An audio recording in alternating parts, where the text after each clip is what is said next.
So the first tool we're going to explore today is the width tool. It's right here.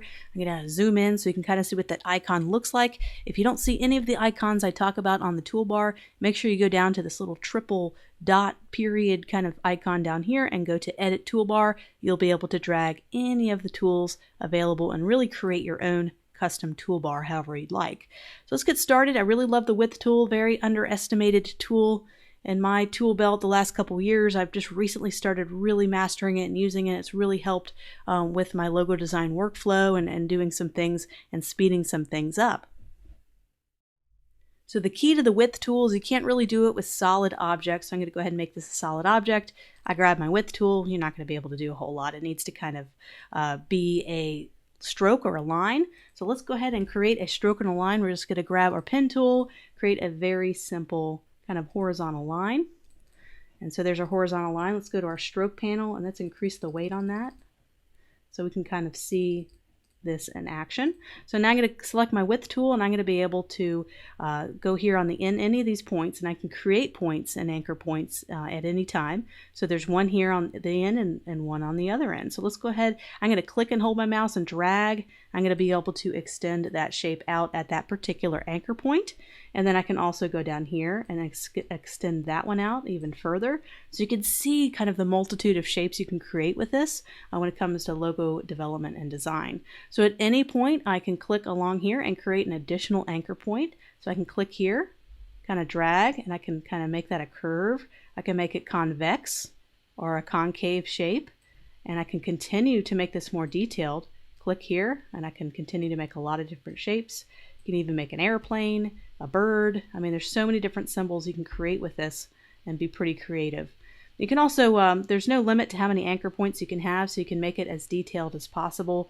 You can, of course, take your shape and flip it, go ahead and reflect this, or you can flip it horizontally. So I'm just going to go to Object, Transform, just going to rotate. I'm going to be doing that a lot in the class. Let's go ahead and rotate it by 90 degrees. And you can see how I've got like a little vase shape going on here. You can also change the end caps as well. I'm going to go down here to Stroke, and I'm just going to put a nice round cap on there. So that kind of rounded the caps of my line.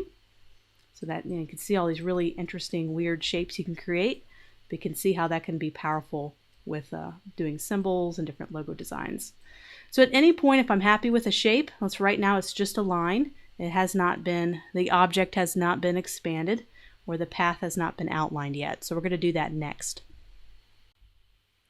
So now what I'm going to do is I'm going to go ahead and select our line here, go to Object, Path. I'm just going to do a simple outline stroke. So I'm going to go Object, Path, Outline Stroke.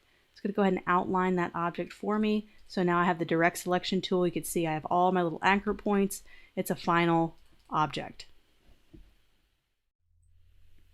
So let's try that again, but let's do kind of a practical real-world object that we would need. I'm thinking I want to do a shield for a logo, so I need to get this really cool shield. But what's hard about doing a shield is it's got to be equal on the left and right side. It's got to be symmetrical on both sides, and sometimes that's hard to do when you just grab the pen tool and start to trace away.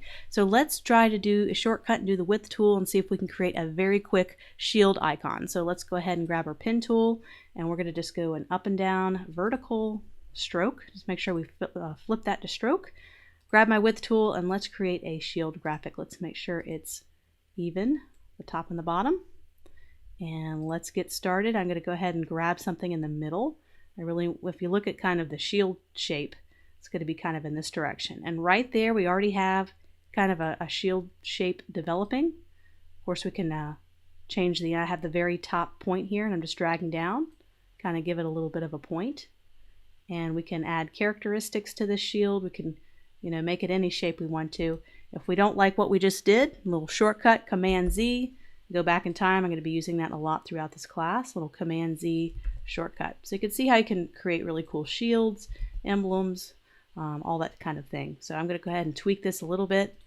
And there I am. I have my little shield logo. I'm going to go to Path, and I'm going to outline the stroke. So Object, Path, Outline, Stroke. And there I go. I have a perfectly symmetrical object I'm able to do a shield with. So another thing you can do with the width tool is you can play around with anything that's a path or a stroke. So I'm going to go ahead and get the ellipse tool. I'm just going to hold down shift and make a perfect circle. And I'm going to flip it to a stroke. And now I can grab the width tool and I can be able to pull on any of these points to thicken the stroke around the circle. So I'm going to go ahead and click on this and drag. And you can see I can make kind of a neat logo symbol with this. You can have different weights and thickness all throughout the object here. So just right there kind of created a really interesting shape. Let's go ahead and try that with, you could do it with anything. You could do star, you could do a wavy line.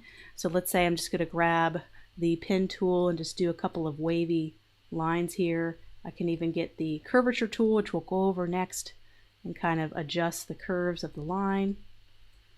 Okay, and now that it's a stroke, I can grab my width tool and play as I want to. So you can see I can make like a really neat brush looking shape, an object, and you can go back and change the width of any point. So just like that. You can also create leaves really easily. I know a lot of logos have leaves required, especially if you're working with an organic brand. This is a really great way to create that. So just similar to what we did, we can just kind of make kind of a little bit of a curve here. Grab that width tool and we're going to create a leaf.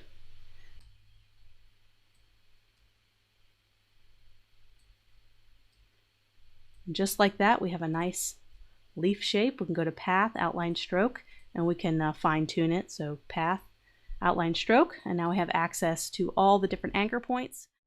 For those that are already familiar with the curvature tool, great, you're one step ahead of the game. With this class, I do recommend you having a little bit of pen tool knowledge and you're kind of comfortable with creating things with the pen tool and kind of creating curves. But what's great about creating curves with the curvature tool is that's what it's meant for. It's a lot easier to create more rounded, circular shaped curves with the curvature tool than it is with just using the pen tool. So for an example, for a pen tool, I just want to create a circle. I'm going to start at the top. I'm going to try to do 45-degree angles. I'm going to try to get this circle to look good. Just clicking and holding just like you would with the pen tool. And then I'd have to go back with the direct selection tool and make a bunch of edits. And you can see how long that's taking me to create a nice, just smooth shape. So let's say I do it with just the curvature tool. I'm just going to go ahead and click here, click across the way, click up at the middle, push up. And then I can click down here and just look how nice that is. I just have to kind of edit a little bit, but it's so much easier to make these kind of perfectly round shapes. And in logo design, it's incredibly important to be able to have accurate, nice, smooth curves. So I'm going to be using this tool a lot in the class. So just practice with that curvature tool. And as we start to work on logos throughout the class, you can kind of see how I utilize this tool, and I'll kind of stop and kind of mention that I do use the curvature tool a lot more than the pen tool in some cases to kind of get those nice, smoother, much more natural looking rounded edges. So the next tool we're going to go over is the offset path tool, and if you haven't really played around with offset path, you can kind of see its power here in a minute.